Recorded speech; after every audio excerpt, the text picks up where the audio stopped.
what I do want to do is within that type of practice or within the community, I want to keep my reputation as, oh yeah, if he's working on a case and that guy's legitimately hurt or that gal's legitimately hurt, not, he's just going after a quick payday. You just heard Kyle Jones. In today's show, we discuss why law was so important to Kyle Jones. And later in the show, we talk about Kyle's hobbies and things that he enjoys the most about Kern County. Stay tuned to hear the rapid fire answers from Kyle Jones. Welcome back to the Our 2 Cents podcast, the show where your local professionals sit down with an array of guests to hear their story and impart some wisdom for both business and life-improving skills.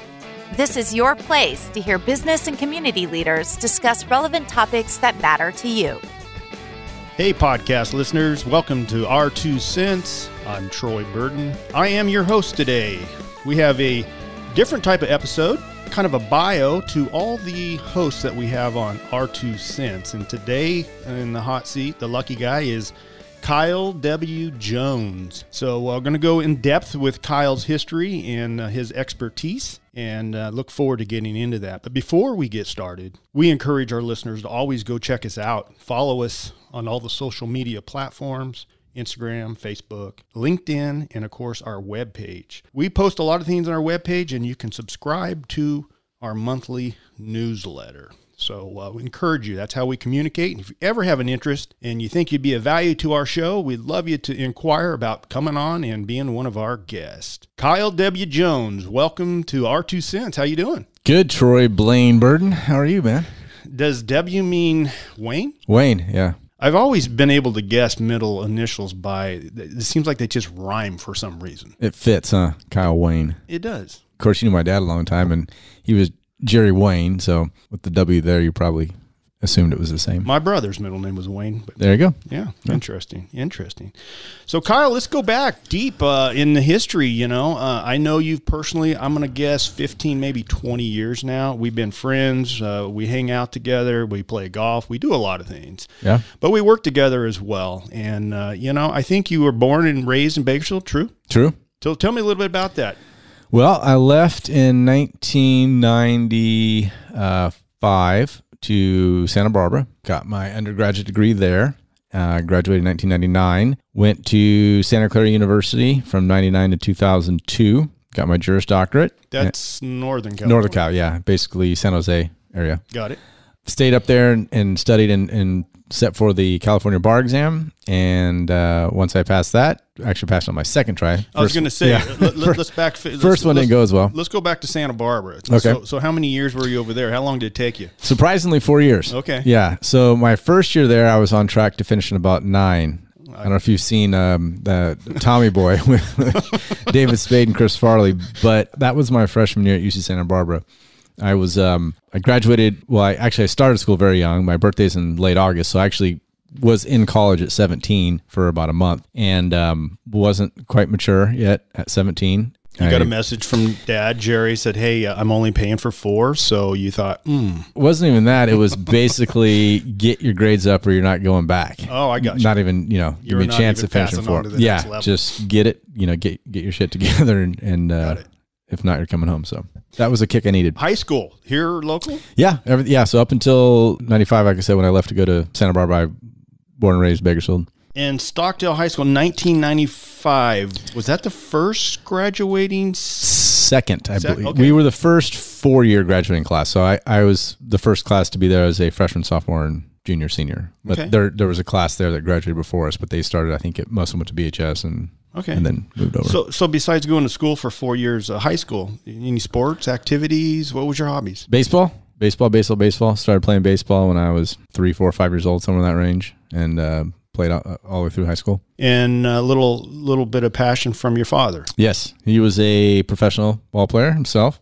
He signed for the St. Louis Cardinals and went up through AAA. Actually was there at the time around Bob Gibson. I don't know if you're a big baseball guy, but one of the greatest pitchers of all time. And before he got called up, he tore his rotator cuff. Left-hander, right? Left-hander, yeah. And that was the end of his professional baseball career. Didn't have the surgeries. I was going to say, because the surgeries back then were not where they are today. Yeah. And the cool part of that is he actually came back after tearing his rotator cuff and was able to pitch his way through a college education with the torn rotator cuff. That's how good he was, prior to being injured. But I've always known you from a distance, from affiliated friends, coworkers, whatever it is. But I really think that your father and I connected personally before I really met you through Stockdale playing golf. For sure. Because you were not a member, but I knew who you were from the MoneyWise guys and some of the other affiliates, and got to meet him. He took me under his wing and introduced me to everybody out there. And eventually you and I became friends and, of course, play golf together and do a lot of things together. But your dad left a mark on me as well. Yeah, he's loved talking about him because he's a great guy. He was a great guy in the community. Did a lot for anyone who needed a helping hand, and was just never met a stranger, that kind of guy. Yeah, I completely agree. He's like a father to me as well. So now we'll jump back out to Santa Clara University. So when you went through high school and then Santa Barbara College, or UC Santa Barbara, when did you know you want to be an attorney, or was the thought in high school? No, it's actually before high school. Really? So around 4th or 5th grade, a good friend of mine at the time, Joel Gildner, his dad, was a judge, Superior Court judge here in Bakersfield, and I was just always fascinated with what he did and just the law in general. And he, telling me stories about the court cases that he would preside over, and it just sparked an interest in me at a young age. So I kind of knew that was going to be my career path. I didn't know how difficult it was going to be to get there at such a young age, but I knew that's what I wanted to focus on. So what was so intriguing about it? I mean, there's so many different types of law. I mean, and we can talk about a few of them. Like, family law is really an ugly business to be in, but it's still intriguing to me. There can be there's some good things. I don't like it. And so on and so on. Yeah. And then there's criminal law and corporate law and so on. Right. It's all intriguing. Obviously, we'll probably get into later on a little bit my specific practice areas personally, but all of it intrigued me. So as a judge, necessarily, he would have presided over many different types of cases, right? Not, he was a former district attorney down in San Diego and then moved here to Kern County and became a Superior Court judge. And so I would hear all sorts of cases that he would preside over. One story I'll share that was actually kind of, once it didn't help me in my interest of becoming an attorney, kind of scared me a little bit, but he was presiding over a high profile murder case here in town. And I was really good friends with his son. And I think it was 4th or 5th grade. I can't remember, but I was staying over his house, having a sleepover. And there's a phone call, and we were like brothers, and he was like my second dad and mom. And so I had answered their phone, right? It was like second nature, and I was the closest one to it. And, we were friends. It wasn't any big deal. So I picked up the phone and answered it. And I don't remember exactly what was said because I was young and it was a long time ago, but it's a very threatening type message. And so I kind of was like, got scared. And so I handed the phone to Judge Gildner, and I don't know what was said on that, between them, but within a minute, there was about 40 cop cars swarming the house, and one of them was picking me up, and Judge told him where I lived, said, take him home. And apparently it was a threat, basically, because he was presiding over this criminal case. But I got home and my dad was like, what's going on? I'm like, I'm coming home in a cop car. I'm not real sure. And I was like, someone called the house and I can't remember what was said. And so next thing I know, there's a bunch of cops there, and Judge Gildner told me it's time for me to go home. And so obviously my dad knew what was going on, and so he put two and two together, but I don't think I knew at the time what was going on. But just seeing him, kind of the calls he made and how things kind of happened, I was like, yeah, okay, that's pretty cool. Even though it was scary at the time, I just liked the influence and the just being part of what goes on in a town or a city. Well, obviously it's a great occupation and it's a service needed, and we do appreciate that. So we'll get into a little bit of your expertise. How deep you want to go into your family law? Not family law, but your family. Whatever. So you married married up. You married up. I was looking for the right word, and she's an amazing woman to put up with you, but you're a good guy. I'm not going to throw you too deep. You got 3 beautiful children. 3 young girls. Yep. Mm-hmm. And everybody's here, and your family's pretty much still here in Bakersfield too, with the exception of over at the coast. Yeah. My mom's over on in Napomo. My sister's in Napomo. My mom technically lives here, but she's like a mom to me too, by the way. Yeah. So your dad was a dad. Yeah, mom was second mom. And mom took care of me for a while through some transition in my life, and she's special to me as well. They're just good people. That's Bakersfield. It is. It really is. There's a lot of family here, even though it's not yours. It's everyone's a family. 100%. I could tell you people in my life that just right top of my head, Mike Hooper. You know Hooper. Yep. CP over at Barbara Schlumkreier. Yep. He was like a second dad to me growing up. I was really good friends with his son, and, you know, he just cared about me and, you know, set me straight a few times. I was, you know, kind of going haywire, and he didn't have to be my dad. He was like, you know, he was the guy who would just help push me along on the road straight and narrow. And Phil Icardo, another great guy, we lost him here recently, but again, I've known him virtually my whole life, and always somebody that looked after me. And it's just having those type of people in your life is invaluable. No, it's interesting. I'm friends with Mike as well, and I didn't realize that you guys had that connection. I knew that you know a lot of those CPAs over there, but I didn't know there was a real personal touch. Yeah, he was the original, and I won't share the story, but he'll know if he ever listens to this, what I was referring to as far as getting me on the straight and narrow. But yeah, he's a great guy. So let's talk about your hobbies. I know you drive this red car around. It's a Chevelle. Yep. 71 Chevelle. 71 Chevelle. Mm-hmm. What's the meaning behind that car? Just a hobby or something that means a little bit more than that? No, it definitely means more than that. So probably about 7 or 8 years ago, well, actually about 10 years ago, my dad and I started talking about wanting to get a old classic hot rod or, you know, muscle car. Yeah.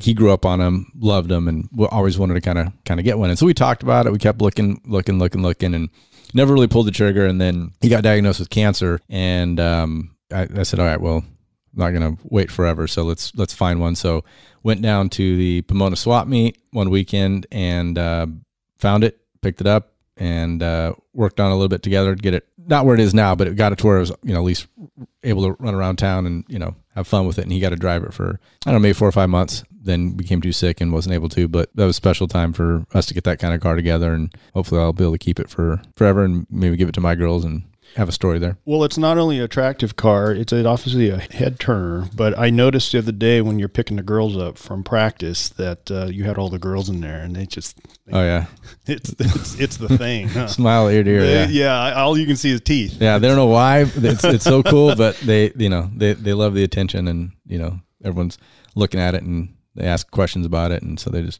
it's engaging for them. So, well, very cool. So that's a continued hobby. I know you and I play golf together, or at least I try to play with you, and we team up on a lot of things and do some great things. And you're like a brother to me. It just, you know, I maybe never told you that, and make me cry online here on the air, but you know, I lost my brother when I was 13, and I got some dear friends around me, you and Whitney and several others, but you guys are really brothers to me, and you mean a lot. So I just I want to get that out. Yeah, you didn't have to say it. I knew it. Yeah, you guys are family, so yeah, it's good. Let's talk about your practice. So you get a law degree, you come back home to beautiful Bakersfield, and you decided Bakersfield's where you want to practice. Why did you choose Bakersfield? Well, 2 reasons. I really enjoyed my time up in the Bay Area. Going to law school, it was a unique experience. I mean, same with Santa Barbara, just, you know, beautiful places. But what turned me off there was the cost of living. I mean, we're starting to see a little bit of that here in Bakersfield change. But, you know, I just growing up in Bakersfield, you know, for me, it was always like, all right, well,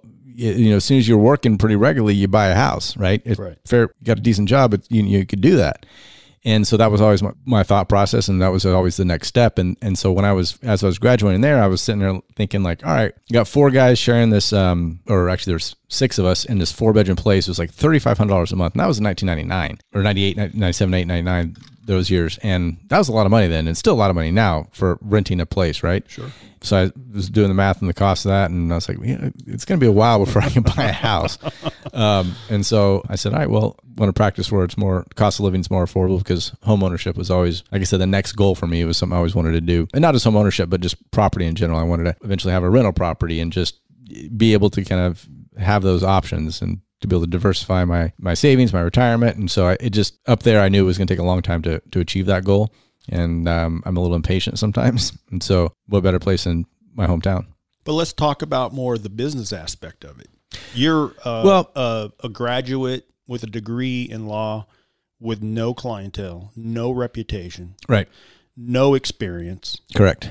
Here, hometown boy, family lives here, know a lot of people of influence, people that mentored you through this process. Right.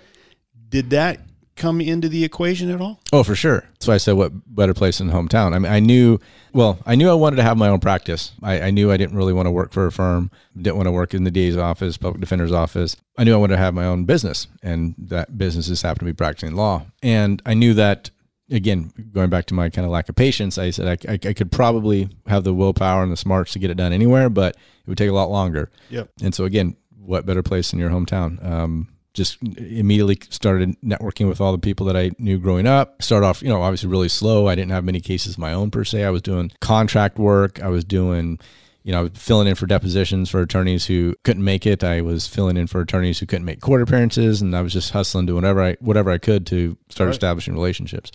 But again, being this was my hometown, I had those connections that I could fall back on. And so it was a lot easier to expedite the growth of my practice here in Bakersfield than it would have been anywhere else. That's interesting. So you decided that this is the place, and then you had to figure out really what you wanted to specialize in. And I know there's hundreds of varieties of law that you can choose from. Mm-hmm. And maybe you've deviated. I don't really know your whole history. I know that there was some stuff that you used to work with the state or maybe the federal level. State level. Yeah, that was during the early, was the hustle. I did whatever I could. So I did what's called parole revocation hearings. And what that involved was anyone who was released from custody and from prison, they were on parole. And if they have been alleged to violate a term of that parole, they'd go back in front of the deputy commissioner and determine if they were to go back to prison for how long. And so I would represent them during that process. Did that for 3, 4, 5 years. Not what I wanted to do, but I don't like going to Laredo and Wasco and North Carolina. But it's got to be good experience. It was great experience. Yeah. Good money, great experience, met a lot of great people. You learned it's not what you want to do. I knew it was what I didn't have to learn that. But you were willing to do what it took. Willing to do. Yeah. So it was just whatever, like I said, whatever work I could get to help build my practice to where I wanted to be. And I knew I always wanted to do personal injury, which is kind of, I think, what you were asking about. But that's not something you can just open up the door and be like, hey, come on in and retain me as your attorney, because there's a lot of... Well, you need experience. You need marketing. That's absolutely heavily marketed. And where I first heard Kyle Jones, Law Officer Kyle Jones, was you were probably doing some radio segments with MoneyWise, and then also being a guest talking about why estate planning was so important on an educational type scenario. And maybe even some workshops, and of course, so estate planning is a big part of your business. It is, and it didn't start out that way. It was something that I wanted to do as a transition to fully being a personal injury attorney. It was something that was transactional that would help generate revenue so I could pay my bills and keep the practice moving. But it stuck, and it stuck, one, because I really enjoyed it. I love working with families, being proactive. I love the peace of mind it gives people when, it's a stressful process for a lot of people. And I feel like I have a good temperament for that. And it just worked well. So I stuck with it, even though it wasn't really part of my initial plan of being strictly a personal injury attorney. So yeah, I still love it. I still definitely do. It's probably close to half my practice. And then the other half is, again, personal injury. Yeah, it's kind of a proactive, positive type of law. Right. Saying, in case something happens, here's how it should work, so you don't have to deal with families going through probate and the people that do not plan. Or family fighting, or, if you want certain people to be guardians of your children, minor children, in the event of a tragedy. And it just, hard stuff to talk about. But again, like you said, proactive, I think is a good way to describe it. Yeah, and when people hear the word attorney, and a lot of people pick their nose up, it's kind of like an insurance guy, which is me, or car sales guys, whatever. We're all in the same boat. But there's definitely positive things, and I have friends that are in the family law business, attorneys, and I've used them. And one of the most rewarding things for me, as well as them, and they told me, Troy, this is why we do it, was the adoption of my son. Yes. And so that's a positive thing. It's not always divorce and settlement. Child custody. And that's nasty, ugly, and unfortunately it's out there, but it's the positive side. And it was a celebration. And so I can see that being a situation. And it's all that too. And I kind of glossed over this. I don't want to, when we were talking about doing the parole revocation work, obviously no one wants to go and spend their days inside a jail or a prison, right? It's just not the most positive atmosphere. But I will say this, and I actually talked about it with Zach when we were on the podcast. There were some pretty cool experiences I had in there. Everyone has a right to an attorney, right? Yep. Regardless if you can afford one. And we did some cool things out there. Some positive things came out of it. So I don't want to gloss it over, imply that it was all negative. It's just I knew that wasn't the environment I wanted to be in on a day-to-day basis. I completely understand. Let's talk about an area that you also specialize in, and that's medical malpractice. And, I'm an insurance agent and have a lot of discussions with my clients, and of course they seek out to you too. Unfortunately, medicine is the terminology is practicing medicine, but there is negligence from time to time and people are hurt. So how did you decide that is an area you want to go down? That was by accident. Okay. Being quite honest. I mean, it's all under personal injury, like the big umbrella, but as a subspecialty of personal injury, definitely not something I was setting out intending to do. But I got on a case early on as a referral from Dr. Larry Yokoyama, family practitioner in town, wonderful human being. I got a story about him I got to share too if you remind me later. But and he introduced me to an attorney down in San Diego, and we did a case together, and the symmetry between us just happened to work. He has certain strengths that I do not possess, and vice versa. And so we formed this kind of like, I don't want to say partnership because we're our own separate practices, but we partner together on our medical malpractice cases, or at least the ones that I get retained on here in Bakersfield.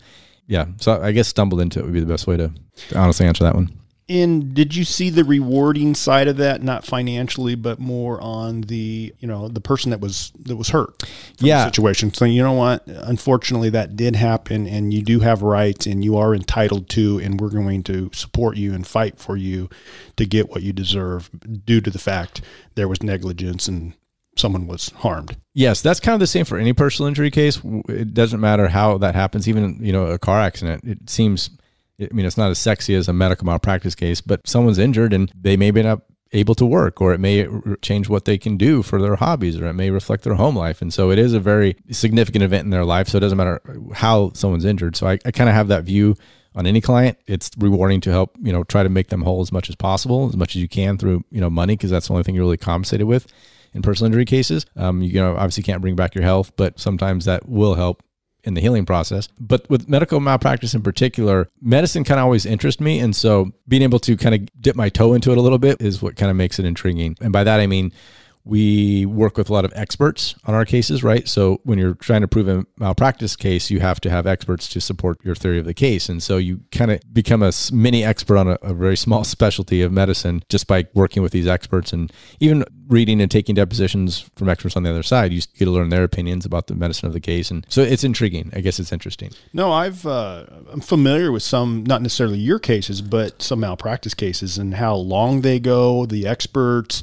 the witnesses, different sides of opinion, and then the impact to your client, the ability to perform a normal life, moving forward and things. And so there's so many in the equation. Yeah, I could see that being an area of expertise and an area of interest to you. So, it was stumbled would be the best way to do it. And it's very difficult. California is not a plaintiff-friendly venue for malpractice cases. It's, the laws are very skewed towards the providers and doctors. So Kyle, what you shared with me just a moment ago, like personal injury, let's talk about auto.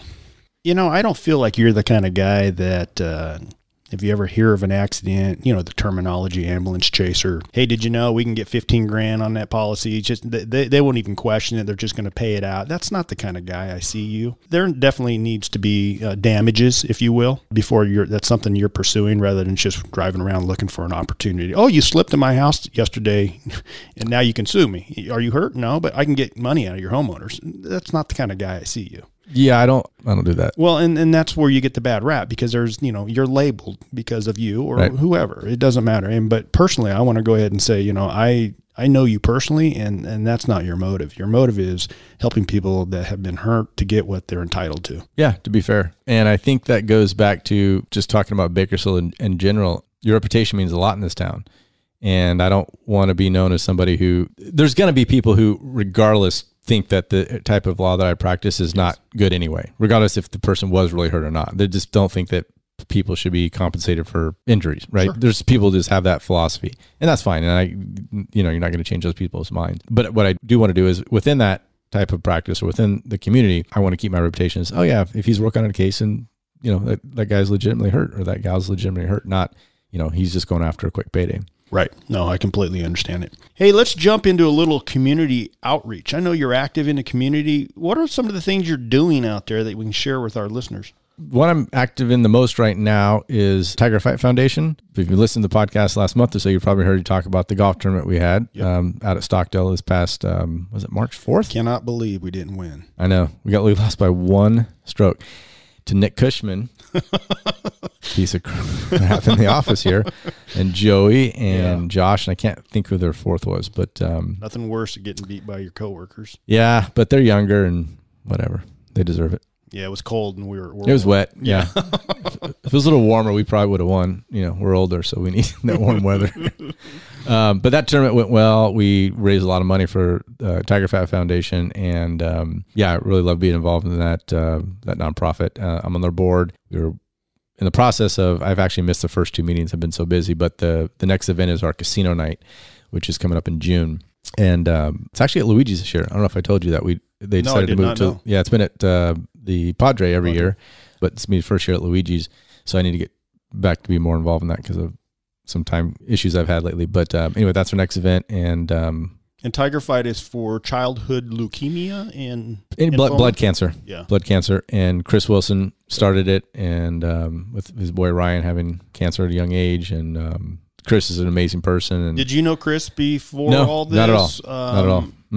No, we had to have crossed paths because he worked at Wallace & Smith, worked with Rexy Anderson. I know Bob, I know Steve, I know Jake. I mean, I'm sure we crossed paths at some point. He's friends with Ian and Aaron and all these guys. So I'm sure we crossed paths, but we definitely didn't know each other. And Aaron Falke's the one who actually got me on the board. And as soon as I learned more about the foundation and just learned about Chris, it was kind of it was a no-brainer. I want to be part of it. Yeah, for sure. Wonderful. And you have a little joint venture with a friend of ours, a little magazine, ag-related. You want to talk about that? Yeah, Valley Ag Voice, myself and our recently new co-host to the R2 Cents podcast, Dave Plulich with the Markham Group, and then Russell Johnson. Purchased that probably a year and a half ago. How's that going? I don't know. You have to ask them. I'm a silent partner, to be honest. Dave is he does the design of the paper, the layout. He's the marketing guy, the advertising guy. So that's all his realm. Does a great job at it. And Russell really helps with the content and the articles. And Lizzie, which is one of his staff members, helps put it all together. So honestly, I can't really take any credit. That's a niche marketing piece for ag mostly, right? Well, and that's why I was kind of interested in doing it, just because of Bakersfield is ag, right? Bakersfield's oil, Bakersfield's ag. Yes. That's it. You got it. And so I never really have been involved in any of those spaces. And so I felt like an opportunity for me just to kind of get involved somehow, learn about it, just have that as part of the frontal lobe of my brain. So that's why I did it. Very good. Now I'm wondering, do you want to share some of your passion about vino? Sure. I should have brought some, actually. I was thinking you would, I know. But we're working. So yeah. So I know you're a big connoisseur of wine. Yeah. And I know your father-in-law used to do kind of a joint deal. You buy a case and split it with him. And right. That may not be the case anymore. But been over to your house, and I know you're a wine connoisseur, and you're part of a big wine club, which you've introduced me to several of the people we've talked about today. And that's been going on, since the 2030 club that you were probably a member of? Yeah. I wasn't a part of the original Grapes of Fire. That was... Grapes of Fire. Grapes of Fire, yeah. I got probably maybe 8 or 9 years ago I got brought in. But again, it just kind of goes back to Bakersfield. The guys that are in that group are just pillars of the community, good guys. And to break bread and drink wine with them is just a no-brainer. Like, why wouldn't I want to do this? So. And what's your favorite varietal? Cab. Always Cab. And is that more of a Napa region, or do you care? I'm not too picky, but I mean, if money was no object, I would say always Napa Cab, but sometimes those get a little pricey. Right. As you know, I think you were there on a wine trip recently and saw firsthand. Yeah. Well, it's nice to be friends with you because I get to partake in some of that wonderful wine that I'm not willing to lay down the money you do. So. Yeah. No, I love sharing. That's the best part about it. So we love the holidays and the get-togethers at the Joneses' house. Hey, I want to move into some little bit of a rapid-fire question about you, Kyle. Do I have to think too hard, or? No. Okay, good. It's going to be easy. I already know the answers, I think. All right. Because I've traveled with you. Okay. What's your favorite podcast to listen to? Not ours. Oh, Joe Rogan Experience. Yeah. And why is that? It's just, I mean, his guests are great. He's a great interviewer. He's a great speaker. His interest really comes across in his questioning. The way he kind of started it, you could tell he wasn't doing it for fame or money. He was just started with a bunch of buddies, and it just grew into this like mogul. But it hasn't changed since day one, and I hope it never changes, because that's what makes it so intriguing. It's very real, and I like the length of it. A lot of people, that's what kind of turns them off, I'll send them like, you gotta listen to this podcast. They're like, dude, I got 3.5 hours. What are you talking about? It's like, well, space it out. But when you do something for that long, you really you feel like you get to know a person, right? Or you feel like you get to know that their subject area, whatever it may be, because we're so inundated with, short clips of news and Instagram feeds and headline grabbing and 10-second clickbaits and all this crap that you don't know which way is up. And so when you spend 3 hours listening and engaging with somebody, I feel like human nature gives you some kind of inkling as to what that type of person is or whether you agree with them or not. But it's just that engagement, right? That one-on-one engagement. It's just the formatting is attractive to me. And yeah, so it's a great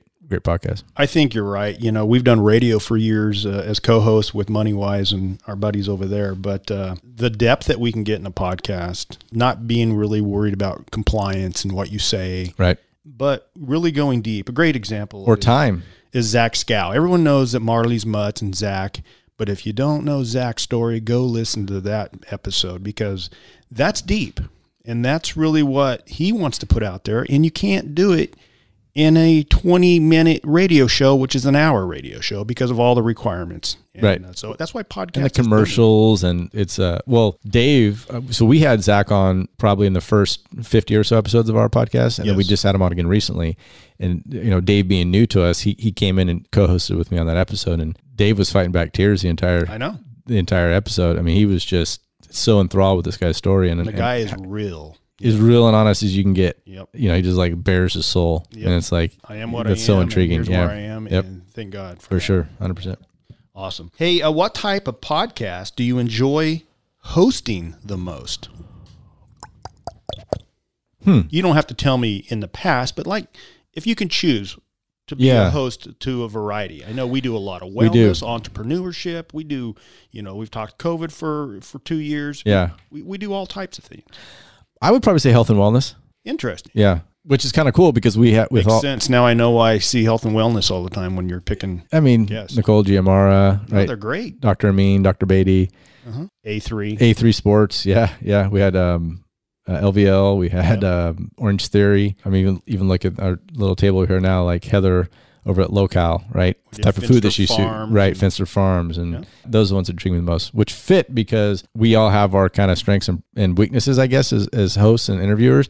Like for one that sticks out the most, like Scott, he's like, I want to interview business owners, I want to interview entrepreneurs, and same with Duffy, right? That's their like they're intrigued by it, and I love it too. I could take it all, but if you ask me which one I prefer, I would say those. Well, it's a passion, and I know you firsthand that you like nutrition and fitness. So in my philosophy is we work hard and we play hard, and we do try to take care of ourselves throughout the week. Sometimes we blow it on the weekend, but I was going to say we try to balance that. My playing hard has been a little too much. You haven't seen me at the gym lately, as you know. So I wasn't going to bring that up, but yes. Well, hey, I know you're doing yoga or something with the wife. No, actually, I haven't done that in 2 or 3 weeks either. I've been off the wagon, so I got to get back on. Well, today at 4:00, if you want to join me, I know where to find you. And I was there yesterday. So. I know you've been hitting it. I got to get back. I have to. I'm older than you. Yeah, you got me by a few years, but I'll get back. Well, Kyle, we appreciate you sharing your life, your career, and your 18 years of practice. You are a well-known attorney in Bakersfield, and I would recommend you to all of my friends that need legal advice. We have the law offices of Kyle W. Jones here. Kyle, thank you so much. Yeah, thanks for this. This was fun. Appreciate it. This show has been brought to you by the Law Office of Kyle Jones, Troy Burton with the Lynn Company, CPA John Duffield, Scott Hansen Real Estate Lender, broker and investor, and Dave Plivlich, President and CEO of the Marcom Group and MarcomBranding.com. You've been listening to the Our 2 Cents podcast. Check out the show notes for links and more information about the show. Also visit our website at our2centspodcast.com or catch us on Instagram at Our 2 Cents Podcasts. If you've enjoyed this podcast, please subscribe and share with others.